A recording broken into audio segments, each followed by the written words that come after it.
So it's been 2 years with ducks now, and I thought I'd shoot a quick video of basically some opinions and thoughts about raising ducks since I've had a little bit of time with them.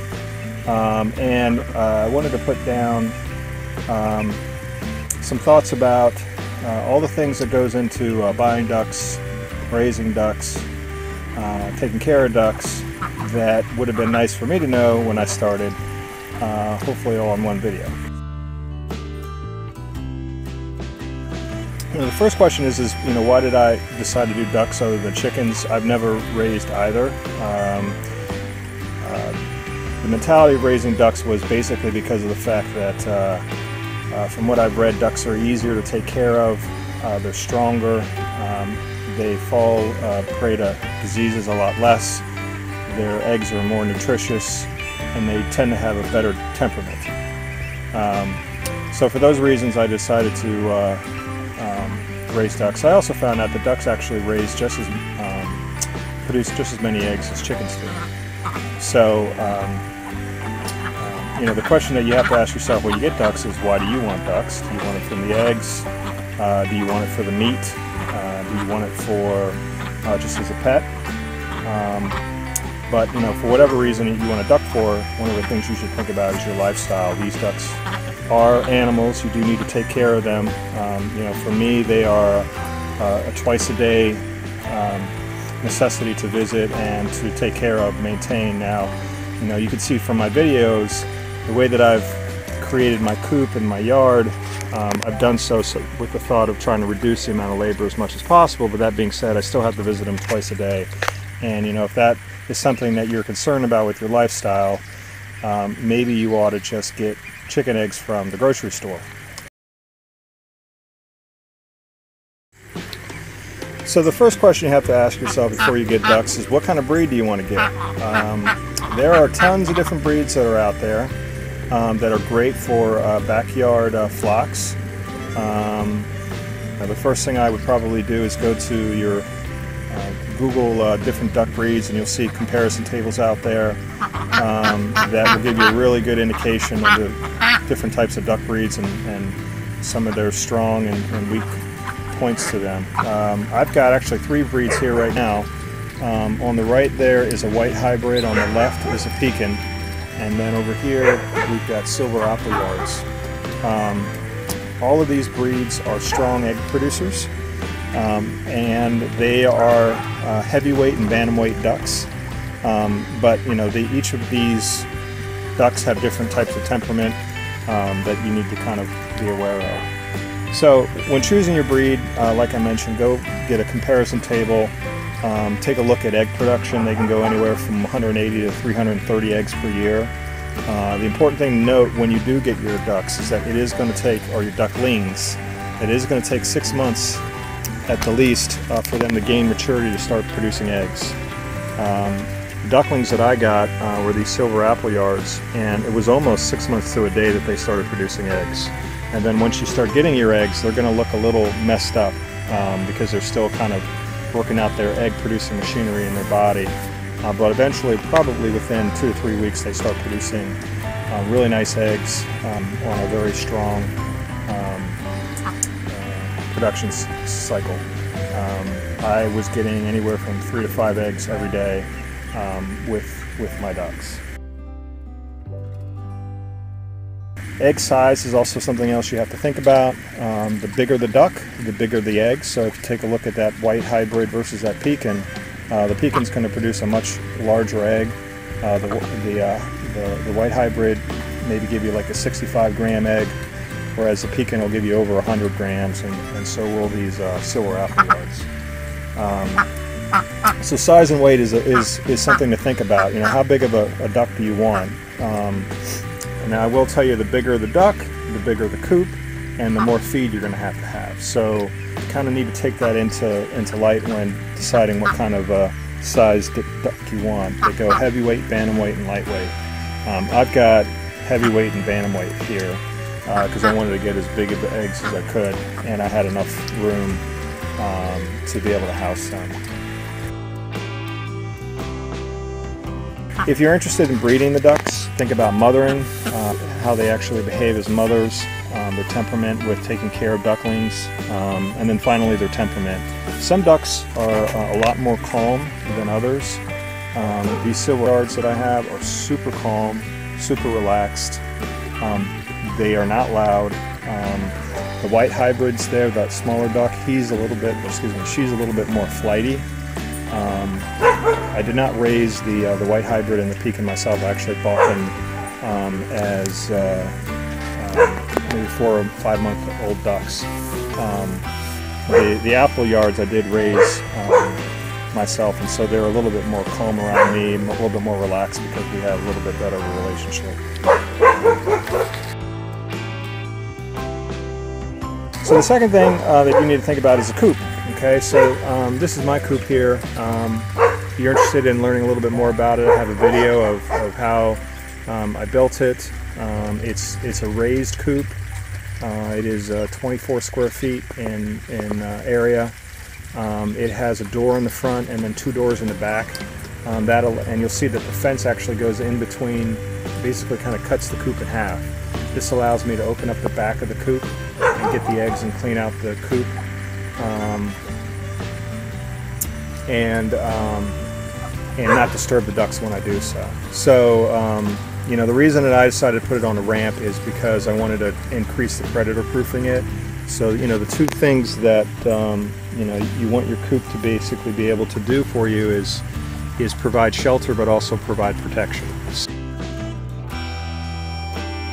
Getting a coop, you have 2 choices. You can either build your own, kind of a DIY thing, which is kind of what I did, looking at a lot of different duck designs and figuring out, you know, what I wanted to do, or you can purchase one. You know, just think about when you're purchasing one, you need to think about the quality and the type of material that they use, so it's not something that's going to fall apart, you know, when the season goes into the winter or something like that. You know, when you build one, of course, you know exactly what you're putting into it. I built mine with these 8-foot sheets, so I could easily take the sheet off and replace it and slap another one on top of it without actually having to do any cutting or anything. And then the sides are 4 foot by 2 foot, so again I can just cut that really quickly and slap that on, so that makes it really easy for me to replace this coop if I need to do that. This coop is 2 years old now and it's holding up pretty well. But you do need to think about, you know, how you're going to predator proof it. So I have a sliding door on mine. Initially when I had my coop, I would leave the door open so they could go in and out of the coop, and I found that what happened was a snake actually got into the coop. You know, I do have fencing all around the yard here, you can see that, but that's not going to stop a snake. And I got there's a black snake that got in, you know, nothing too tremendously hazardous, not like a cobra or something, but he did get in looking for eggs, got into the coop, was able to basically slither up the ramp, get into the coop, and then I actually found the snake when I was cleaning out the coop. Picked it up and took it about 4 miles away, and haven't had a problem with snakes since. But however you build your coop, you want to think about predators, because they will try to get in to get your ducks. Incidentally, the people that I actually got our apple yards from, they lost their whole flock to foxes in a night, and I think that was like 24 or 25 birds. So think about that in terms of both your coop and however you're going to protect your birds. Okay. The other thing to think about with your coop is how to clean it, and I kind of want to stress that again. You are going to be visiting your coop a lot. You want to make your coop in a way, or buy a coop in a way that's going to be easy to clean. So think about that when you're either designing it or you're deciding to purchase one. Think about how you're going to clean it out. Another reason why I put it on stilts is because it would make it really easy for me just to open up the doors in the back and pull the straw out and replace it. I wouldn't have to bend over. It would be really easy to access, and I can easily pull the hay out and move it around my yard and put new straw in. So that's another reason why I put them on stilts. But think about that. Cleaning is going to be a big deal with coops. It's going to be a lot of labor, and I'm a big believer in trying to reduce your labor as much as possible.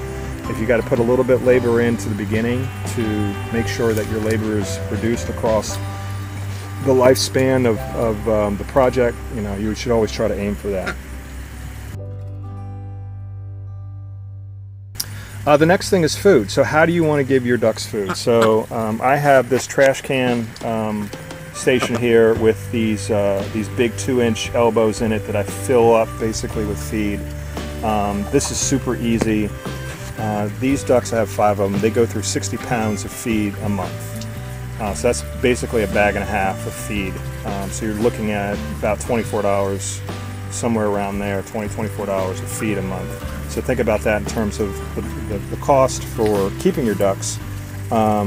This system is really simple, really effective.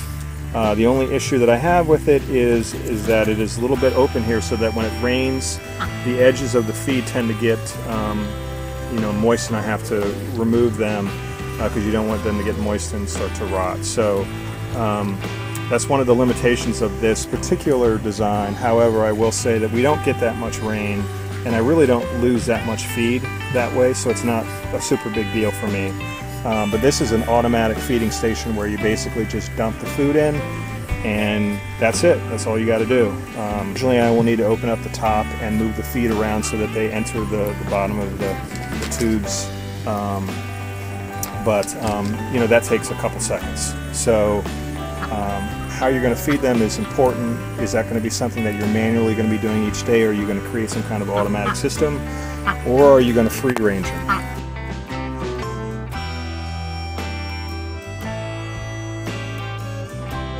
Now, I will tell you that my personal opinion is that free ranging is the way to go. It is the best for the ducks. It's the most natural for the ducks. It's going to give them the best diet, and it's going to give you the most nutritious eggs. That being said, I obviously don't free range my ducks. I keep them in a duck yard because I'm very concerned about predator stress on the ducks.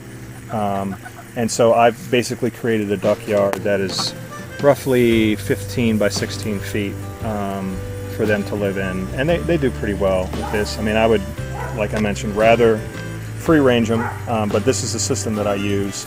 I think if you're an urban backyard duck keeper, this would be a great system for you.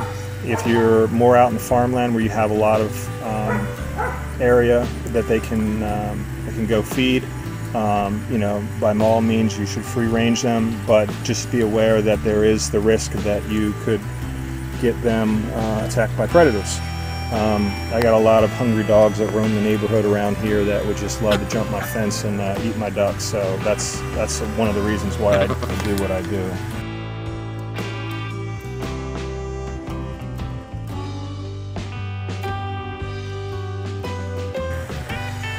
Ducks need a lot of water. They drink water all the time. I've said it in numerous videos. People ask questions about ponds. How come you don't have a pond? Ducks need water to swim, and they actually don't. What they need is water to be able to clean out their heads, their nose, and their nostrils. You can see the duck right there is using the watering station where she's sticking her head all the way in there and cleaning out her nostrils and cleaning out her eyes.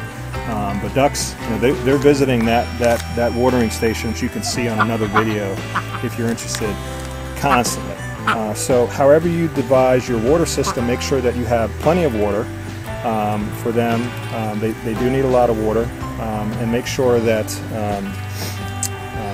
that if you are not going to have some kind of a pond, that whatever water system you have is deep enough that they can clean out their nostrils and their eyes.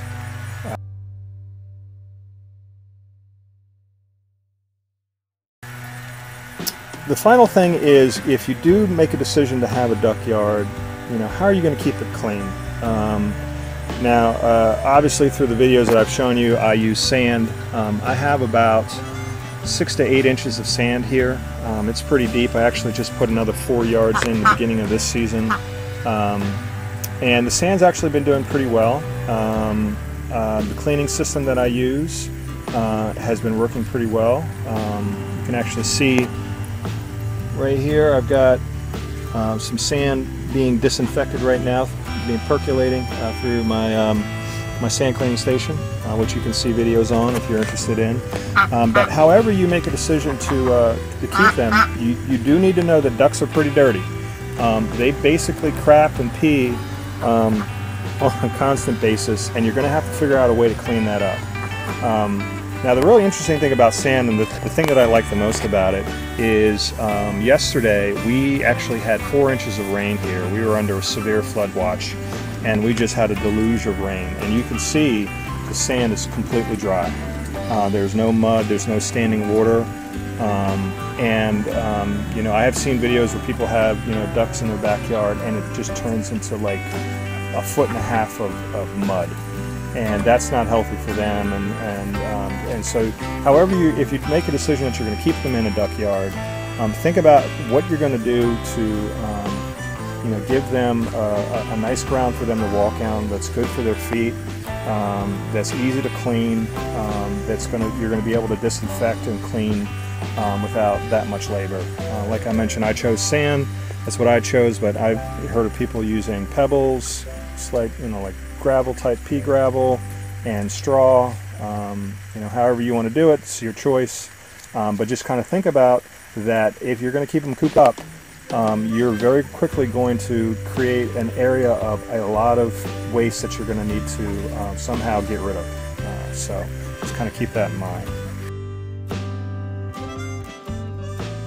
There's 3 ways to get ducks that I can think of. The first way is, and probably the best, is going through an actual authentic breeder that you can either call up or order online and have it shipped to you, or you can pick it up if they're close by. I think this is the best way because of the fact that these guys do this for a living.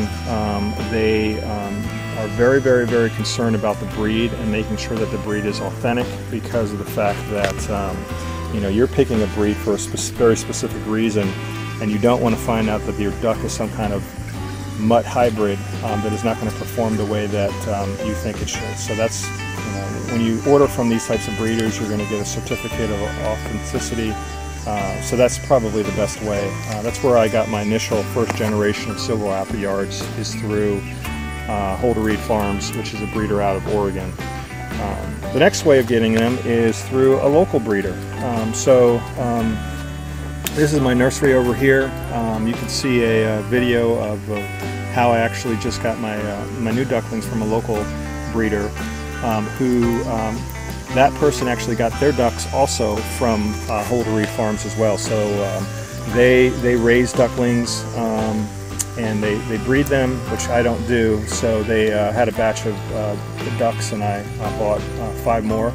If you're interested in learning about how I take care of them, I shot a video of that, which you can take a look at if you're interested.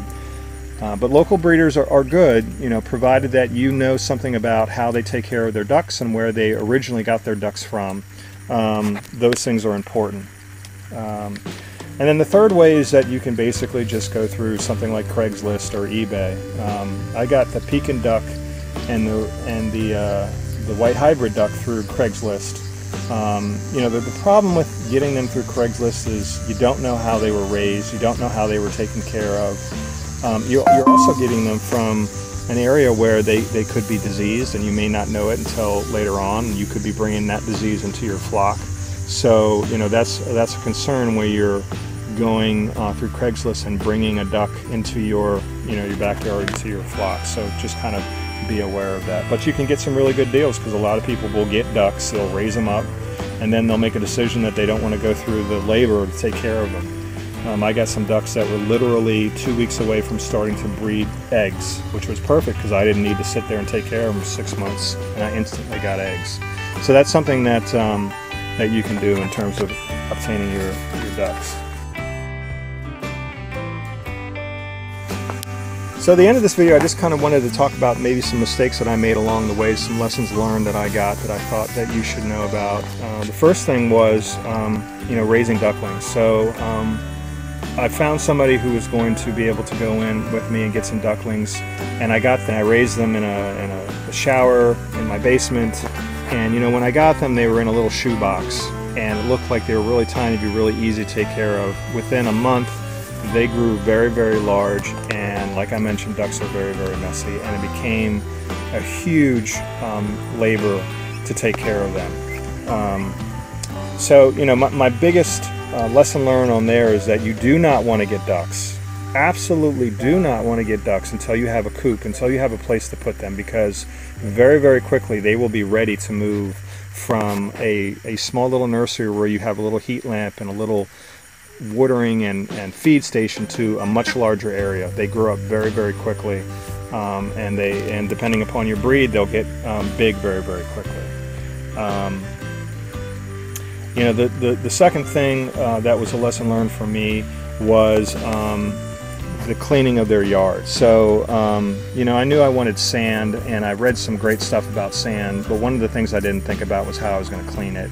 And I went through a lot of different trials and tribulations of cleaning it until I came up with the system that I use right now. And along the way, because I didn't know what I was doing, I didn't know how to clean it, I didn't know kind of what I was getting involved in, unfortunately I had some of my ducks die from disease. I lost a couple ducks that way. So, you know, make sure that however you're going to keep your duck yard, if you're going to keep them contained in a yard, figure out a way to make sure that you know how you're going to clean it and how you're going to keep it hygienically safe for them. Like I mentioned, ducks do need a lot of water. It's probably the most primary thing, just like us. They're going to need water, they're going to need a lot of water, and if they don't get a lot of water, they're going to go under stress. If they go under stress, some of the things that you're going to see is that they're going to start losing their feathers, they're going to drop their egg production. That being said, you need to figure out a system to get them water, however you want to do it. Just think about that. I have shot videos of maybe 3 or 4 different ways that I created a watering system for them. But think about how you're going to get them water and how they're going to be able to get a good supply of water on a constant basis every single day. And think about the season. If you're living in an area where you have winter months where you're below the freezing temperature, however you're giving them water, that's going to freeze. So how are you going to get them water every day if you have frozen water? You know, and they need water. It doesn't matter if it's raining outside or if it's, you know, 10 below outside. You still got to figure out a way to get them water and get them water every single day. And so I went through a lot of different systems to try to figure out how I was going to do that. Actually, the fourth thing that I screwed up on was I got my ducklings in the early spring. And I didn't think about the fact that, you know, ducklings actually take a little bit of time to get their feathers in so that they can stay warm themselves. Once they get their feathers in, they can pretty much handle any kind of temperature, which is a great thing about ducks. But I actually had to keep them in the house for a good month and a half because of the fact that it was just too cold outside. You know, my new breed of ducklings that I got, or my new generation ducklings that I got them in July. And that made it a lot easier. I only had them indoors for a week before I moved them outdoors. That really reduced the amount of labor and mess that I had to deal with raising ducklings.